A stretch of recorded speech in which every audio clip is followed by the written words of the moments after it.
দিল্লির সম্রাট বাদশাহ শাহজাহানের আমলে এক ভিক্ষু ভিক্ষা করতে করতে দিল্লির মসনদে, দিল্লির রাজধানীতে প্রবেশ করেছে। এমন সময় সবাই বলতেছে, এই ভিক্ষু, এই ভিক্ষা বৃত্তি ছেড়ে দাও, ভিক্ষা আর করবা না। তা কি করবো? তোমার জন্য এখন একটাই উপকরণ, একটাই পথ আছে। তুমি যে দিল্লির সম্রাট বাদশাহ শাহজাহানের কাছে গিয়ে হাত তুলো, তোমার সকল চাহিদা সে পূরণ করে দিবে। এই কথা বলার পর ওই ভিক্ষু দিল্লির মসজিদে প্রবেশ করেছে। দেখলেন বাদশাহ শাহজাহান সেখানে ইবাদতে মশগুল, হাত তুলে দোয়া করতেছেন।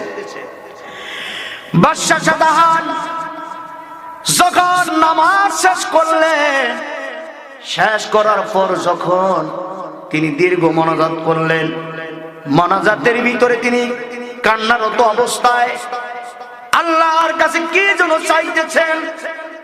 ভিক্ষুক লোকটা পাশে দাঁড়ানো, দাঁড়ায় তিনি ওই দৃষ্টি যখন দিলেন, দেখলেন দুনিয়ার একজন ভিক্ষুক বাদশা আরেকটা বাদশার কাছে হাত তুলে।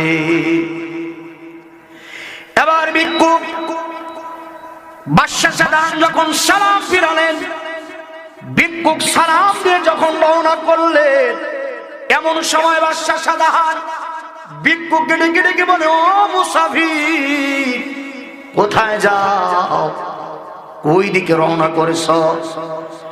ভিক্ষুক লোকটা ডেকে ডেকে বলে, ও দিল্লির সম্রাট, আমি আর এখানে দাঁড়াতে চাই না, আমি এখানে এক বিন্দু পরিমাণ বসতে চাই না।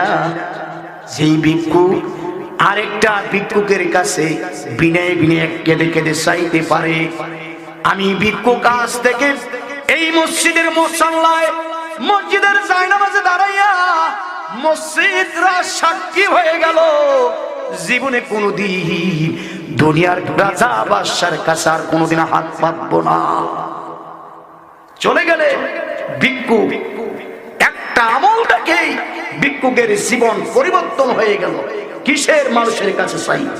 আমার চাইতে হবে আল্লাহর কাছে। সম্মানিত